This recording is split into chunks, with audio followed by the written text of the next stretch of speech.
Ukiona rais hapa Afrika anaenda retire na ameweka jeshi karibu, ujue iko shida.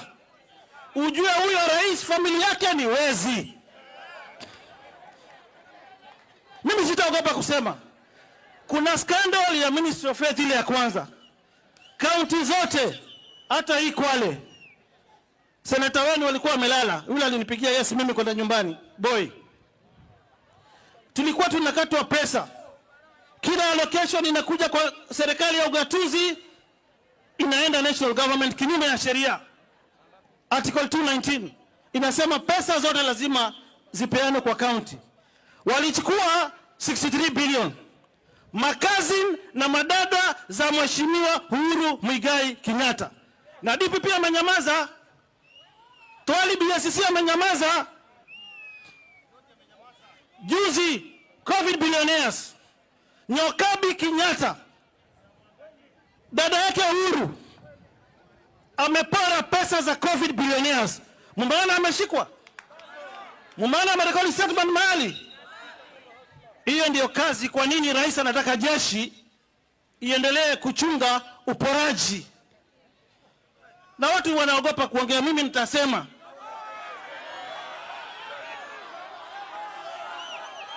mimi Uhuru amenidhulumu, ameninyang'anya uongozi. Akitaka roho yangu pia achukue, lakini ukweli nitaongea. Mimi nimetolewa kwa sababu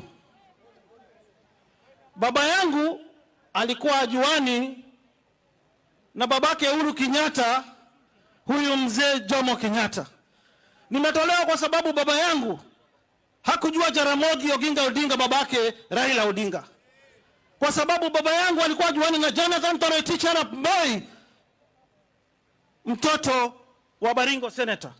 Nimetolewa kwa sababu baba yangu na familia yangu ilikuwa ijulikani na waziri Moses Mudavadi, baba yake Mudavadi.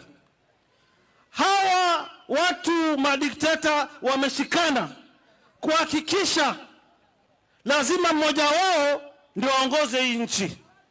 Mimi naomba na nyenyekea Wakenya wote mahali wanaponisikiza.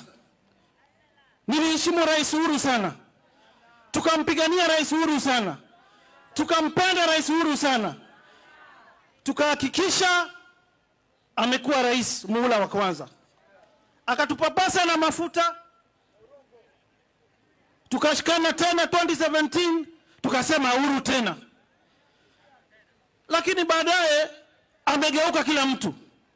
Amegeuka next president William Samoei Ruto. Amegeuka Aden Duale. Amegeuka Kipchumba Murkomen. Amegeuka Susan Kihika. Amenigeuka mimi kama ndugu yake Sonko. Amegeuka Hassan Omari. Hatujui rais wetu hii roho ya kinyama ameitoa wapi. Na mimi najua rais anahitaji maombi. Wale wa mama wazee, wale maskini amewapiga wakati wa COVID-19 kule Nairobi. Maombi ya nyanya wale wa Kariobangi, Ruai, kule Kibera. Kuna mzee alipigwa, watoto wake akauawa, bibi yake akauawa kwa demolition. Akalia, Raila baba nisaidie, Raila. Hiyo iliniuma sana. Kwa hivyo mimi naomba wakati wa kupigania haki zetu wanyonge ni sasa. Kwa sababu hapa Kenya kuna freedom of expression. Demokrasia tulipigania sisi kama viongozi na viongozi wale wako mbele yetu, waganga. Basi sasa wamejishikana pamoja kuhakikisha watatunyanyasa sisi wanyonge.